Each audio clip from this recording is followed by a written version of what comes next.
Welcome to the Steroids Podcast with your host, Dan the Bodybuilder from Thailand. Boom! Boom! Let's get started here. The Steroids Podcast is brought to you by Ultimate Guide to Roids, 109-page ebook by Dan the Bodybuilder from Thailand. Now, for the first time in bodybuilding history, you have someone with no corporate interests and no obligation to please anyone, not walking on eggshells to not offend. Ultimate Guide to Roids gives you the information, the whole truth, not a full truth and a half truth, full truth. Ultimate Guide to Roids gives you the keys to the Lamborghini, gives you the information, and lets you decide what to do with it. It's a crime this information has been suppressed this long. Now let's get on with the podcast. Okay, welcome to the show. The first question is from Ryan. Can you pin glute every day? No, you cannot do that, because if you pin the same spot or same two spots every day, after you do the injection, it takes about 3 days, 2 or 3 days for it to return to normal, for all the oil to get dispersed and go throughout the body, all of the hormone oil that the steroid is suspended in. And then there's a bunch of inflammation factors in the area that your body's got to clear out, and you want to give it, a full 7 days, a full week before you inject in the same spot twice. That's generally how long it takes for an injection site to return to 100% normal. Normally, after an injection, the area will swell up a little bit and may be a little bit pink. It might be a little pink, or there may be some kind of like a hill, some kind of swelling area. That's a natural reaction to getting an intramuscular injection. What is cause for concern is when there's a lot of extended pain at the area, more than just, if it's your first injection, if it's the first time you've ever taken roids, you're going to get like pain like a sore muscle, or like a Charlie horse, like someone kicked you in the leg or something, or in the butt. Or like, you had the hardest workout of your life, that's going to be happening for the first, 3 or 4 weeks that you're, taking shots, because it's called what's virgin muscles. And after you get more used to taking injections, then they stop having such a extreme reaction or like a freak out to getting hormone oil injected into them. So that usually goes away like 3 or 4 times into doing an injection in the same spot. You could inject in your glutes, like your outer rear, left and right glute, outer quadrant area, 1 or 2 times a week. You'd want to do once a week, but some guys do more than that. Maybe just move to the right or the left from the last one, an inch or 2, but that's not a good idea. You should be waiting a full week between injection sites and reusing them. But anyways, cause for concern is if there's serious pain at the injection site, and it's like more of a sharp pain or a shooting pain. It's not just like a dull ache, but it's more of a sharp pain. And also heat. Like if it's like really hot and it's staying hot for like more than like a day or 2, and it's like not just a little bit hot, but like that shit's hot and is red and swollen, and it's staying like that way for more than like 2 or 3 days. That's a cause for alarm. So if you're worried about infections, stuff like that, the number one thing is you're going to feel like a different type of pain. That's the number one thing, would be the first sign for alarm, is when you feel more of a sharp pain instead of a dull pain. And then if that thing starts getting hot and it's staying hot, those are the 2 worst signs. Okay, and then Ryan's had one more other question, and it was, do all bodybuilders, including Arnold, use site enhancement? Most bodybuilders do use some form of site enhancement, but some do not. It's not it's not that all bodybuilders use some form of site enhancement, but most do. Some bodybuilders use a form of site enhancement where they continually inject the same spot with large amounts of steroid hormone oil over and over again. So they just take steroids, but they take them like all into one small muscle group, like over and over and over again. So doing anywhere from like, whatever various steroids they take, and usually these guys are guys who are using, a lot of steroids per week, and, maybe they take something like three cc's a day of steroids, okay? And so, they might be putting them into, like 1 milliliter into their brachialis in their bicep, that tiny little muscle. And then like one into the short head of their triceps, the part that sticks out, on the side that everybody can see, taking 1C into that little line right there of muscle, 1cc, and then the other spot being some other, maybe like their inner upper chest or something like that, and doing it into that little area, 1cc, and, doing that every single day. Like, I mean, yeah, it builds up scar tissue. Like, that's no secret. That's no secret at all that it does that.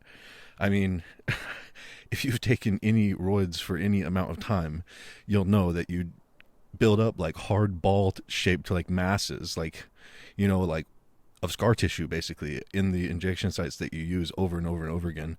And eventually those areas start to like lock up too, and they need like therapy. And so that's one reason to, like rotate injection sites and not use the same one over and over again, is to limit this kind of buildup, the scar tissue.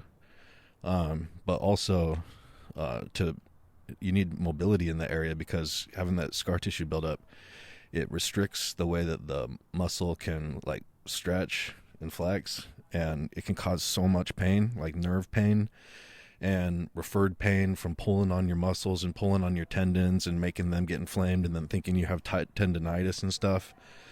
Like, if you've been doing roids for a while, I definitely suggest if you've been using like the same injection site over and over again, I definitely recommend like choosing a new one for a little while, and like, getting some major massage done on those areas where you have been doing the injections over and over again. So for you new guys, this is no secret, that all of us that do this for an extended period of time have, totally scar tissue. Totally. We know it. We can feel it, man.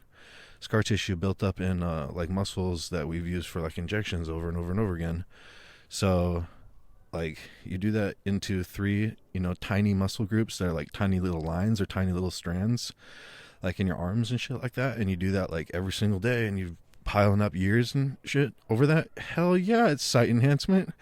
Like, it's kind of an unusual form, and it's almost like kind of like an artwork or something, like getting really just getting these tiny little precise injections going on in these tiny little muscles, and making sure it's in exactly the right spot. It's like, it's almost like somebody like doing a painting or doing drawing or something, and doing it on their arms with, hormone held in oil, and then in needles.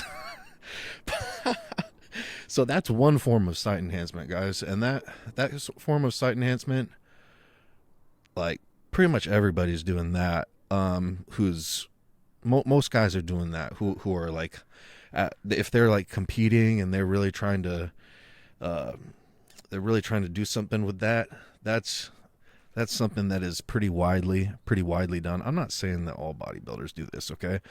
But I'm saying that, like, this is a thing. This isn't like, oh, I'm just pulling this like out of left field here, and only 1 or 2 guys that are listening to this knows what I'm talking about. No, a lot of guys know what I'm talking about. A lot of guys know that people do this, and I've seen it done, and with my own eyes. I'm not just pulling this out of my ass.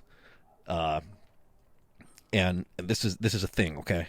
So it's not a good idea to be doing a lot of injections into those small muscles and stuff. There's like nerves and a lot of bad stuff that can happen in the areas. This is why Bostin Loyd, he's an internet bodybuilder. on YouTube, but he also is a regular bodybuilder too, not on YouTube.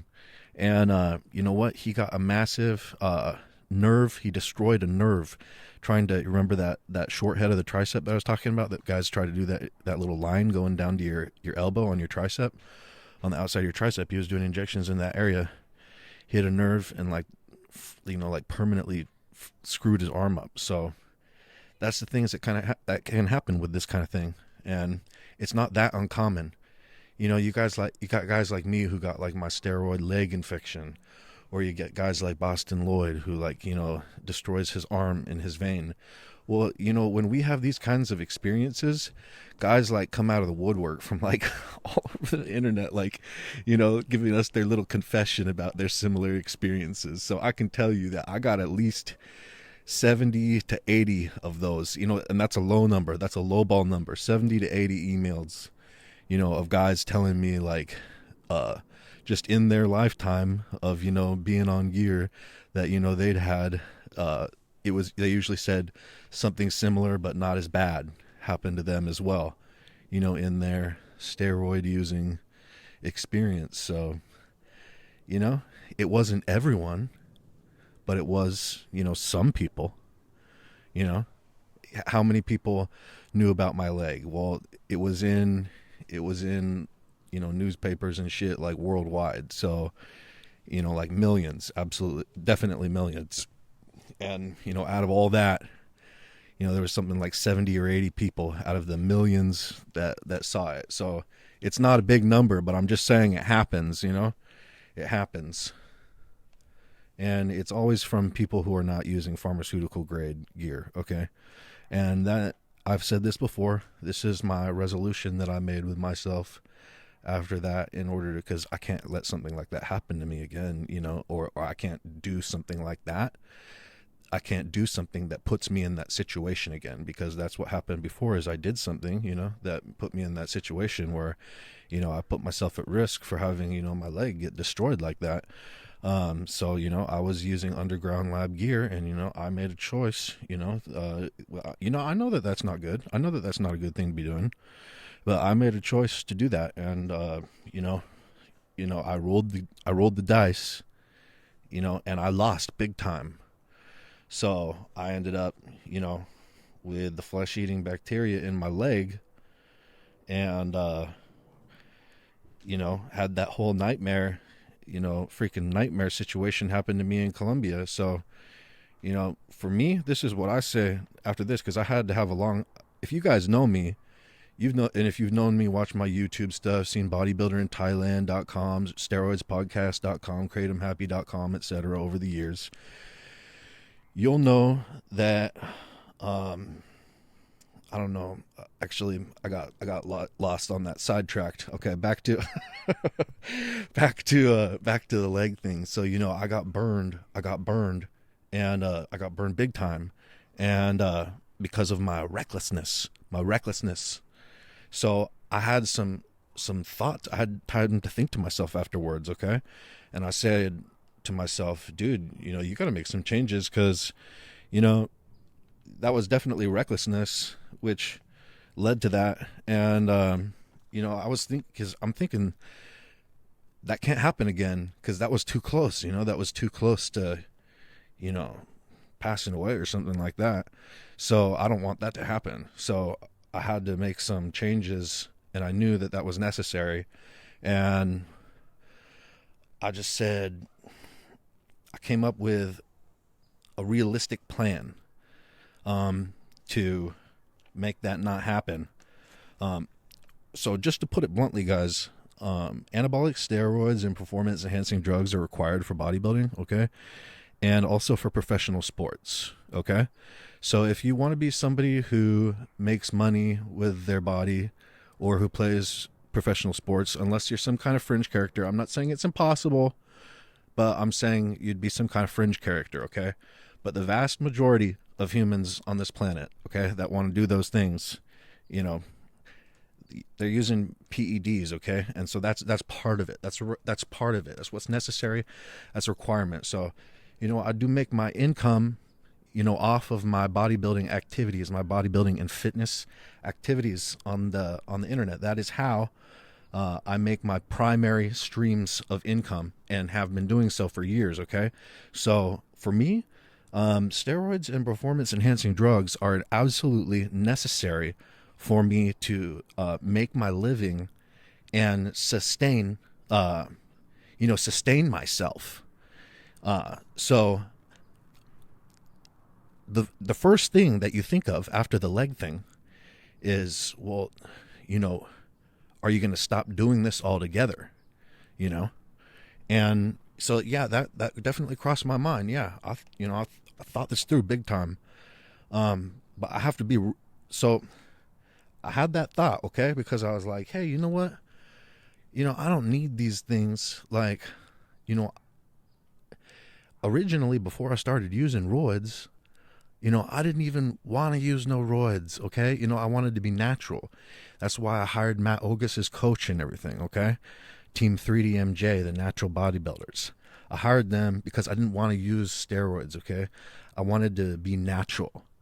But then once reality hit me and I realized what was necessary, I did what was necessary. And so that's why I started using them, okay? Because there was no other option. The truth realized to me, when I started using them, okay, or before I started using them too, okay, this is obviously necessary. And then once I did start using them, it became much more clear to me, oh my God, this is, what I was missing, it became clear very quickly.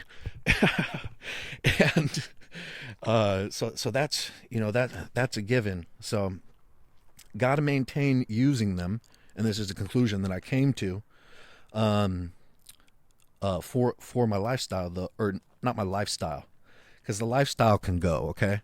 Bodybuilding lifestyle is fun, but it's not as important to me as living or dying, okay? So that's what I mean by that. Lifestyle can go, okay? So, but it's how I do my living and everything. And to be honest with you, to be quite frank, I've learned, or not learned, but I've just realized as I've used them that, yeah, I like having high male hormone levels, okay? I feel that it has many benefits in my life outside of bodybuilding, and I like having high male hormone levels. So if you asked me with a gun to my head and told me and said, tell me the honest truth, do you believe that steroids improve your life, or do you regret ever having used them? I would say to you this. I would say it's been, they have benefit, and they're a tool. They're a tool that I've used to help me build the life that I want to have, and they've been a necessary component of it. And I'd say that my natural born talents and body, in combination with the enhancement mentally and physically that I get from them, has been more valuable, and the experience having used them has been more valuable to me than the various negatives that I have encountered by using them, which I have also encountered negatives. But I would say that they've been essential for me in my pursuit of the life I want to have. I felt like it was the right decision. Looking back, making that decision to use them, I feel that it was the right decision. And if you ask me that, like being like, swear on your grave, and like holding a gun to my head if I didn't say the truth, okay, I would say that I would say that I do not regret it, and I would say that I feel like that decision that I made back when I was 5 or 6 years ago, when I was like 24 or so, I would say that it was the right decision. In hindsight, it was the right decision. I made the right decision to start using steroids. Okay. And that's including everything that's fucking happened. It's including everything that's fucking happened. Okay? That's the way that I feel. So obviously I must feel that, you know, they've provided some serious firepower for my life if I feel that way. And so what I've done to continue using them while eliminating or decreasing the risk of having a repeat experience to such a microscopic level is that I've switched to no longer injecting anything that doesn't come from a government licensed pharmaceutical company with certified, you know, like Western medicine. Okay, if it couldn't be sold in a Western pharmacy, then it's not going in me. Okay, and you know, so it was made for humans, and it was made to be sold in a pharmacy, okay, or sold from a pharmacy, whatever. And it was, you know, it could be given by a doctor in a hospital, that quality, okay? Not putting anything in me that isn't like that anymore. No injections, okay? No injections that aren't like that anymore. So I feel that taking this precaution and sticking to it, you know, along with my, you know, very flawless injection technique and sterilization procedures that I have always used, which always includes alcohol, and never ever have I reused a needle or syringe. I have never done it. Okay? So doing those things along with only putting things into me via injection that a doctor at a hospital would be doing, you know, but doing it myself, that is how I have safeguarded from a repeat experience. Those, when I weighed, you know, reality, what I feel that I need to do, what I know that I need to do, and, you know, my bad experience caused by my recklessness, the overall conclusion that I came to was, hey, you need to take a step back and calm down and really grow up a little bit. That was what I thought. I thought you need to, I was having a conversation with myself, okay? And I said, you need to grow up a little bit. Then I said, okay, now we're going to think about what we're going to do to make sure this never happens again, because that can never happen again, okay? That can never happen again. And so this plan that I just let you know, that's what I came up with, okay? Moving on. Next question is from Brady Baum. Have you ever used farm grade Dbol, and what was the experience like? Okay. Yes, I have used farm grade Dbol. So there's a couple companies that make pharmaceutical grade Dbol in Bangkok, Thailand. One is British Dispensary. It's a pharmaceutical company there. They make like stuff also that like men's toilet products, you know, that you find in 7-Eleven or whatever. They also make that. But then they also make Dbol too. And they make the you know, those hexagonal pink 5 milligram tablets. They make those. And then the other company there that makes Dbol is March Pharmaceuticals, and they also are a pharmaceutical company in Bangkok. I'm not sure what else they make other than hormones, like I am with British Dispensary, which is not a British company. I don't know why it's called British Dispensary. It's a Thai company. They're licensed by the government, but like it's a legal company. But the Dianabol by March Pharmaceuticals is also a government licensed pharmaceutical grade methandrostenolone, metandianone, Dbol, and those are 10 milligram blue heart shaped tablets. So yeah, I've used those, and to put it, man, I got something I stepped on something and it's between my toe. Okay, fix that. The pharmaceutical grade Dianabol tablets are nothing short of amazing. They're Superman pills. you take these things and like they're so strong, dude. They're so strong. I mean, I've taken anywhere from 50 milligrams to 100 milligrams per day, and believe me, it's toxic at 100 milligrams per day, and it's fairly toxic at 50. But from 20 to 30, or even like kind of 40 milligrams, pushing it, you can run them for a long time and build up like so much big muscle, like juicy full muscle, and like amazing pumps and like incredible gym performance. Like that shit is a serious performance enhancing drug, and the effects come on so fast, like 2 to 3 days, and then it's just like, oh my god, like it's like driving down the highway with your windows down going 100 miles per hour. That's like what the experience is like when you're in the gym on those farm grade Dianabol tablets, because of how effective and performance enhancing they are. It's just like, what the fuck? It's like everything that I do in the gym, my body like completely reacts and overcompensates to the stimulus that I gave it. And then the next workout, it's like, you know, it's like, oh my gosh, this stuff works. It's like one of the strongest steroids. You know, it's definitely one of the most, that pharmaceutical grade Dbol, you know, from those pharmaceutical grade Thai companies, is definitely, you know, in that top 3 for the strongest bodybuilding substance I have ever touched. You know, it's insane. Gotta eat carbs with it.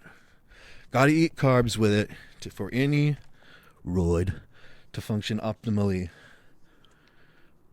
except for trenbolone. And even trenbolone, it makes a big difference. It's just not as much. Next question is from Blueberries. Compounds to get female butt and legs leaner. Okay, so for females, never use any kind of male hormone substance in the first place. If you're using any kind of male hormone thing or any kind of thing that suppresses estrogen, that's not attractive, okay? Number one, that is not attractive to suppress female hormones and try to become more male. Don't like it. Don't like it. So don't use any hormone. Don't use any hormone stuff for your physique or your body or your figure if you're a female. If you want to use something that works, you want to use something that will make you lose fat, here's what you do.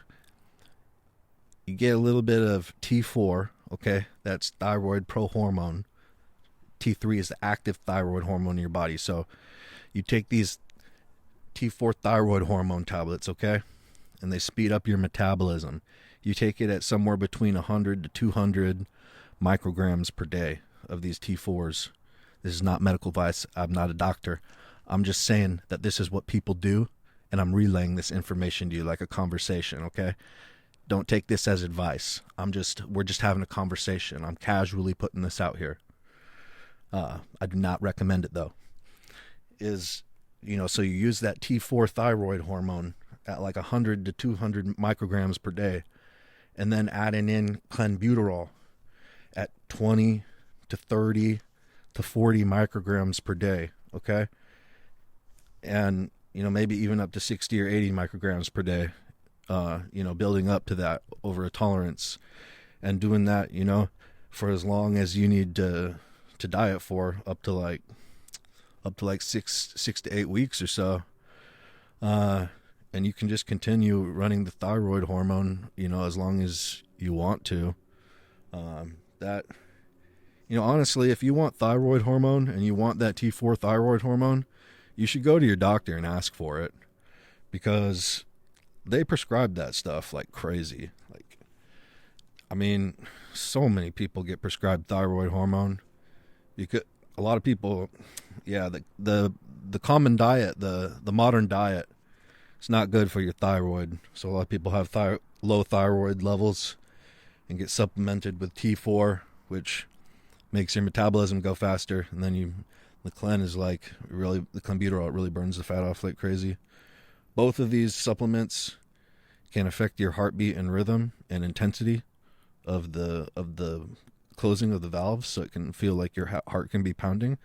This doesn't happen to a significant level in some people, but in others it does. So if you know that you're sensitive to stuff like that, like if when you drink caffeine, you have really powerful effects on your heart or something like that, then know that, doing something like taking thyroid hormone and clenbuterol together is also going to cause side effects like that. All right. And none of that was advice, so don't take it as advice. It was just me having a conversation with you about things that would work to answer your question about compounds to get female butt and legs leaner. Sir Puffala asks, best supplements for depression. The best supplement for depression is vitamin D. Vitamin D tablets, taken up to anywhere from 5,000 to 10,000 IU per day, make a huge difference in your mood. It's just a fact. Like, if you take them, if you, unless you're living somewhere like in the sun, and you're like at the beach all day like that, then you're probably already a happy camper anyways. But if that's not you, like with your shirt off at the beach, like all day in the sun, then this is probably going to make a major difference in your mood, is taking 5,000 IU up to 10,000 IU of vitamin D3 per day for even like feeling the effects after like 1 week. Another one that works really good is St. John's Wort. Taken at like around 900 milligrams or 1,000 milligrams per day. It has St. John Wort has a chemical, the pills from the supplement store has a chemical inside of it that's like, it seems to be as effective as like antidepressant pills from the doctor. It's a natural thing though, so they can't patent it. But they looked at some of the when they were developing SSRI drugs like Paxil or Prozac or Zoloft or something like that, those depression drugs, when they were researching them to create them, and what kind of chemical they would want, what they'd want to do, they looked into the active ingredient of St. John's Wort and studied it. It's called Hypercin, and they studied that for their part of their research to come up with the compounds that are the SSRI antidepressant drugs. So this is a powerful antidepressant supplement, St. John's Wort. Starting at dosages around 900 milligrams per day.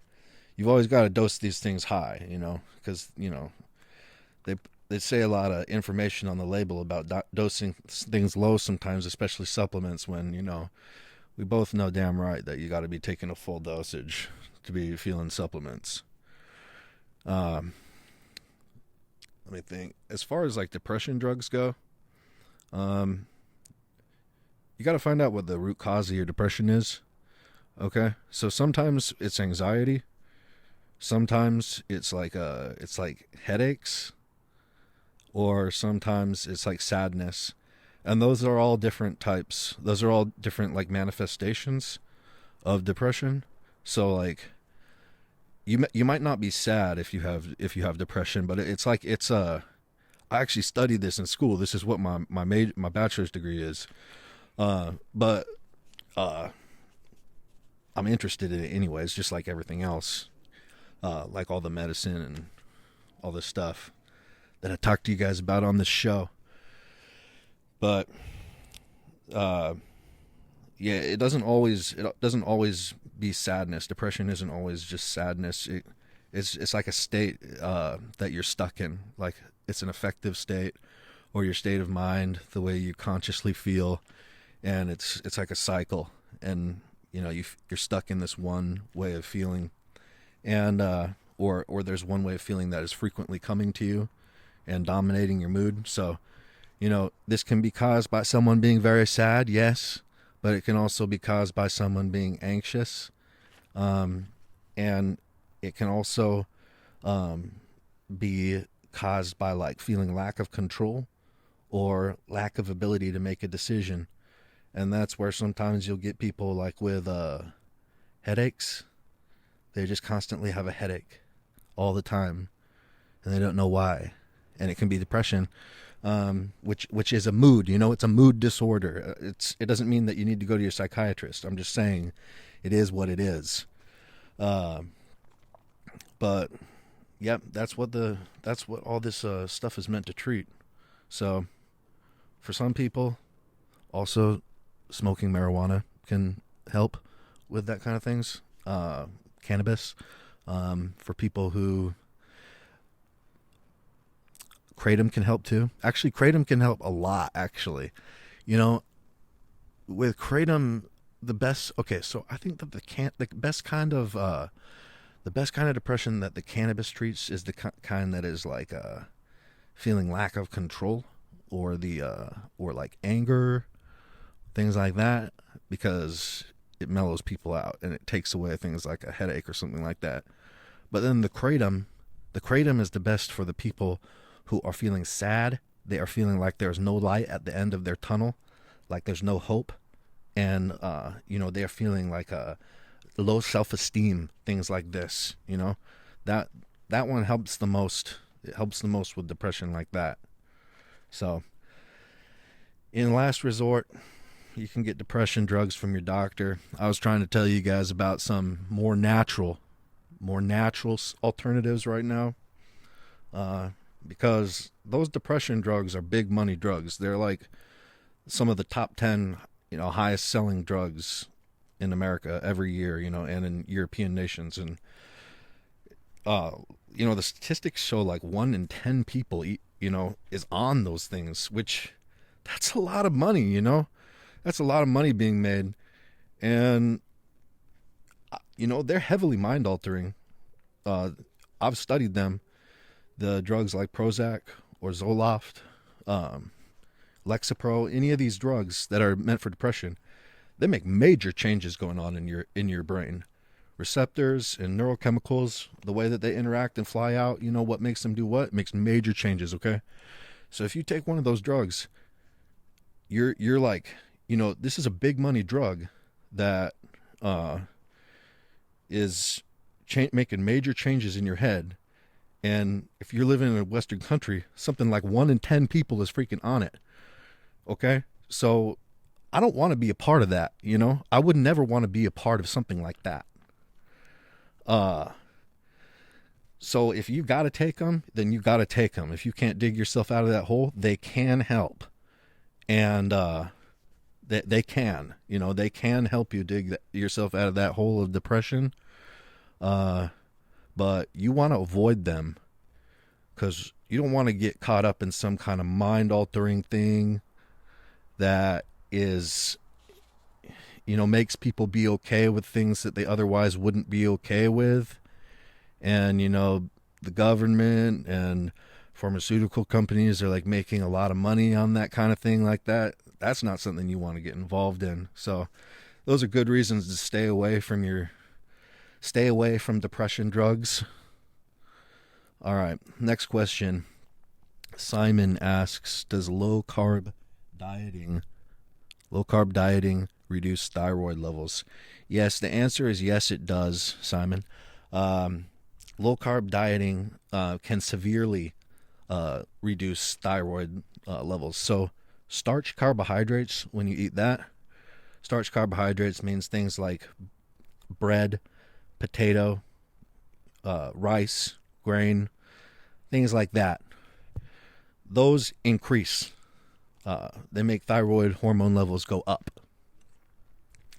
So it's actually the conversion between the T4 to the T3 thyroid hormone that gets increased. The enzyme that does that conversion and makes the inactive prohormone T4 increase to T3. It gets more of it gets produced when you eat those carbohydrates. And so that's why that they make your metabolism go so much faster. Like when you're eating a lot of carbohydrates on a regular basis, you'll notice your body and your face heating up when you eat and after you eat. And then for people that are, using thyroid hormone or they're on trenbolone, this is even more. But yeah, that it's mainly because their thyroid levels are up like that, and they're increasing the speed of their metabolism because they're eating a lot of carbs. But you don't see ketogenic people looking real hot and sweaty while they're eating. But it's a fact. When you're on a ketogenic diet, your body cools down a lot. Your body cools down a lot. And then also your heartbeat when you're on a ketogenic diet, it also slows down. You'll feel just calmer simply because of that. Simply because your heart is so steady and it's like beating so slowly and reliably on a ketogenic diet, you automatically start feeling calmer. It's pretty interesting. And also because your thyroid hormones are reduced, because the thyroid levels influence the heartbeat and the contractile force or the of the heart, or how hard the valves of your heart slam, when they pump the blood. It increases that. So since naturally eating a ketogenic diet or low carb diet decreases the thyroid hormone levels, that's also a huge part of why on the ketogenic diet, after a little while, you start feeling that decrease in your heart rate. So that's one of the reasons why people do carb cycling, is the fact that different people have super sensitive thyroids to different carb levels. And yeah, no carbs at all is the best for fat loss. Like, everyone knows that who's used it. Everyone knows that. But it's not sustainable for most people. It is for some point, but the performance goes way down. And then also if you stay, as in the strength in the gym, and the amount of physical performance that you can do, it goes way down on the low carbs. And then also there, as they keep on doing the low carbs, the initial super fast fat loss slows down after a couple weeks. It still keeps on going, but it's not quite as liberal or just so easy to lose fat on the low carb diet after a few weeks. So what people do is they do the carb cycling, where they eat no carbs to get those benefits with super fat loss for one day, and then the next day they have a high carb day, and they get those benefits. They get all those hunger hormones get replenished, the thyroid levels go up, all those kinds of things. And then they go back, to a medium carb day or another low carb day or a no carb day, and keep on recycling through all like that. Another way to get around this is just like weekly refeeds, or like weekly cheat meals, or eating on the weekends, eating a lot of carbs, and then, during the week, eating like no carbs. These different ways that people get around this, try to get around this with the thyroid slowing down from dieting, low carb diet. Another thing that people do is they just take thyroid hormone. It's pretty standard practice among a lot of bodybuilders, but thyroid hormone is not a fun thing to be on. It makes you way too hot, makes you very tired, it makes you out of breath, it makes your heart be a little bit funny. You can get palpitations, which is where your heart like loses its rhythm and will kind of like slam a bit. It causes anxiety. It's not a fun thing to use. So, and it's very catabolic too. If you're trying to use that and gain muscle at the same time, dude, it's going to neutralize all your steroids that you're using and that are going to be trying to help you gain muscle. Like the T3 will just overpower anything you're on, even Trenbolone. So I'm not saying that you couldn't make modifications to your diet and everything and keep on gaining muscle. You could, but the T3 has the power to, if you just kept on increasing T3 dosage, you could just keep on increasing or overpowering any kind of muscle gain effects of your steroids or your diet or whatever you could do. The T3 is like a very, very powerful hormone. Know that. And also know that when you go off of it, there's a 7 to 14 day rebound where your metabolism is super low and you're super low energy, and you gain a ton of fat during that period if you're not like on mega roids at the same time. So know those things about thyroid hormone. Okay. The next question is from Masteron, and he says, ultrasound shows enlarged prostate. I'm on cycle. What can be done?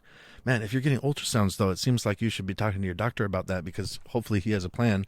I'm going to give some random stabs on what he's going to do, and that is give you dutasteride, finasteride, and he's also going to tell you to go off cycle, because, the main problem is high estrogen being combined with the high male hormone levels, okay?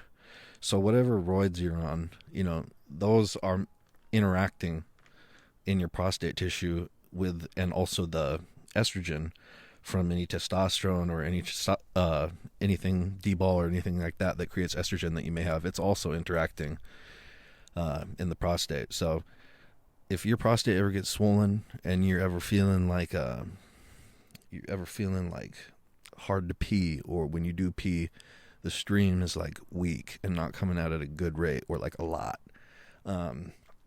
then, you need to, take some, first thing is you take some aromatase inhibitor, Arimidex, letrozole, exemestane, you take one of those tablets and see what happens in the next 24 hours or so. That's the first thing.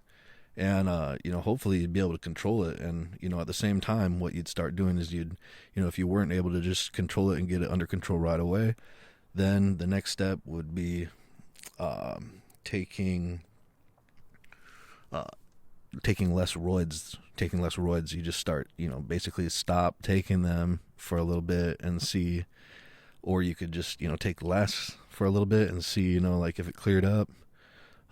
Make sure to keep, the estrogen low at the same time, and then especially removing offending agents like Masteron or Proviron, and then making sure you get that testosterone like really low. Like, do not be taking a lot of testosterone, because that's one thing that, I like to take a lot of testosterone, but if you're having prostate problems, don't be taking a lot of testosterone, because that is one thing that really aggravates the prostate, because the testosterone produces both estrogen and it produces dihydrotestosterone, and those are the two hormones that are both responsible together for having the prostate have the problem. So if you take testosterone, you're like directly contributing to that problem if you are having that problem, okay? But, most guys, can use a gram of testosterone per week and not be having mega problems with this, okay?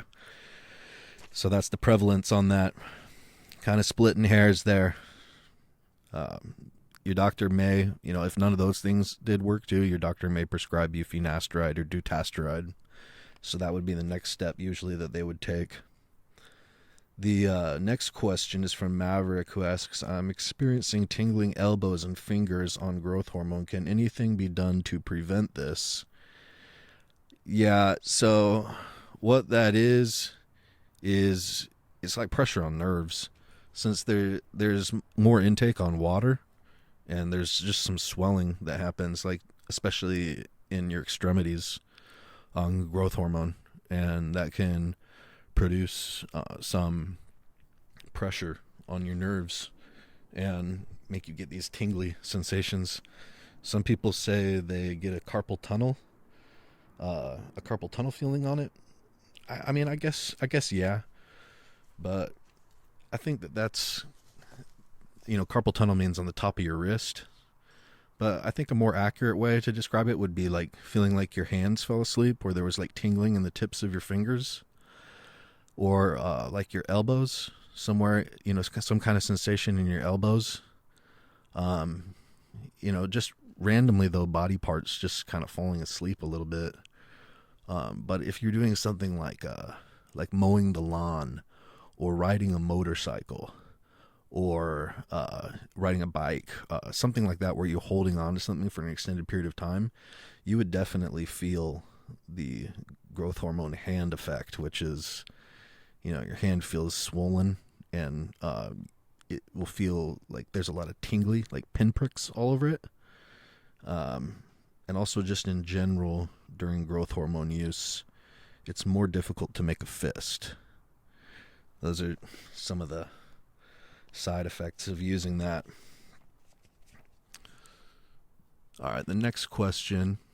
There cannot be anything done to prevent that except for a low-carb diet, because then that decreases water retention in the body. So much water goes out of your body. But then, if you're on a low-carb diet, again, you're not going to be getting anywhere near as much strength or, just firepower from your steroids, and that's just a fact.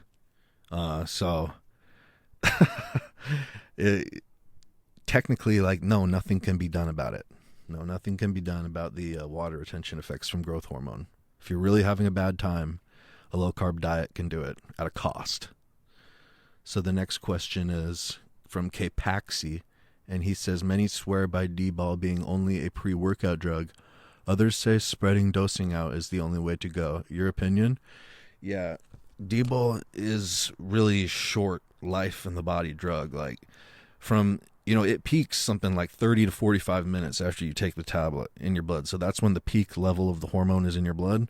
And then by 2, 3, 4 hours later, that's reduced to only half that peak concentration. And then it's like out of your body by like 10, 12 hours after you take it for the most part. It's not really doing a lot there anymore. So yeah, it does work though. Like anecdotally, it does work to take them all at once, or take them, throughout the day. People use them, taking them, 50 milligrams all in the morning or 50 milligrams all at night, or, dosed with, 5 meals per day, 10 milligrams once, at each meal for 5 milligrams per day, 50 milligrams. They take them in all those different ways and make, great muscle gains, strength gains, etc., performance gains on them. On Dbol. So it works in any method you do it. I think it makes the most sense since it is like a short half-life. It's not very active. It's not active in the body for a long, long time. Like I said, its peak concentration is only about half of that, and by 3 hours after you take the tablet, and then by about like 10 hours or so, it's mostly done doing its thing. So personally, I like to take it throughout the day, like morning, lunchtime, dinner, or like with meals or something like that. Like these things in general, they affect the way that you process food. That's the main thing that they do in your body, is make your food be processed the way that you want it to for bodybuilding. So just in general, it makes the sense to use something that's going to be active immediately like that, and have a short duration of effect. It just makes sense to take it with your food to make it be able to affect the food the most. Honestly, pre-workout steroids don't really work that good. Like, yeah, they work. Like they have an effect. You can feel it. If you take 50 milligrams pre-workout of Dbol, like you can feel that in the gym. There's a difference. And, if you take 100 milligrams of testosterone suspension pre-workout, yeah, you can feel it in the gym. There's a difference. But it's not really like that big of a difference. And it really doesn't like up your game that much. That's not going to be like one of the factors. That may be fun, but it's not going to be one of the factors that really changes things. Or it, if when you're working towards like doing bodybuilding and growing your body and, shaping it the way you want to, etc., those pre-workout roids, taking them, in order to get some kind of boost in the gym, that's not going to be the magic bullet you're looking for, because that's like negligible. Mostly it's just kind of annoying to take pre-workout like anabolics. It kind of like makes you a little bit hotter and a little bit more annoying feel, and like more like water retented, like taking Dbol or testosterone suspension or Anadrol pre-workout, things like that. It kind of just puts you like in a little bit of a foul mood and like kind of water retented, not feeling satisfied, maybe also paranoid, make you feel a bit paranoid, and just overall like kind of just feeling like swollen up and bloated and not good. They do make a difference though in the gym. They do, but it's not a crazy difference. It's not like you take that and oh my gosh, you're putting up more weight and you're doing like a ton more reps. Like, no, I mean, it may help you put up like maybe an extra 5 pounds, or like maybe do like another couple reps or something at some point during your workout. But it's not something where like you take it pre-workout and it really has, it's like, it's a different workout than if you didn't take it pre-workout. That's not the way it works. This is like a negligible effect. It mainly affects like the pump.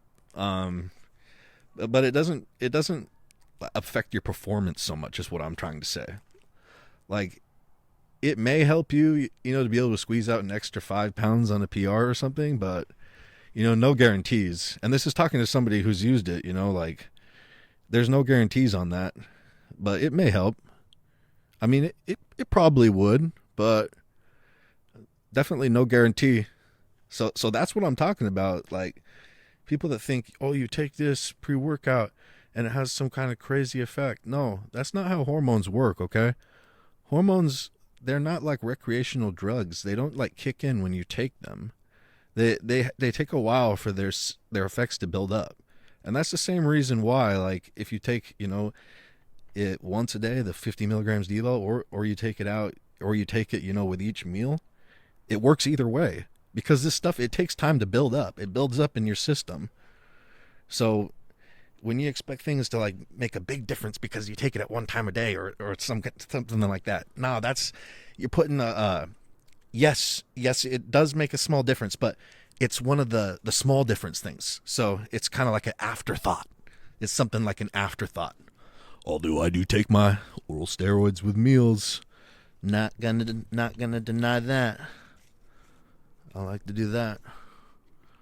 Okay, so next question here is from Dianabol King, and he says, how to train while cruising on 250 milligrams testosterone per week after a blast of steroids.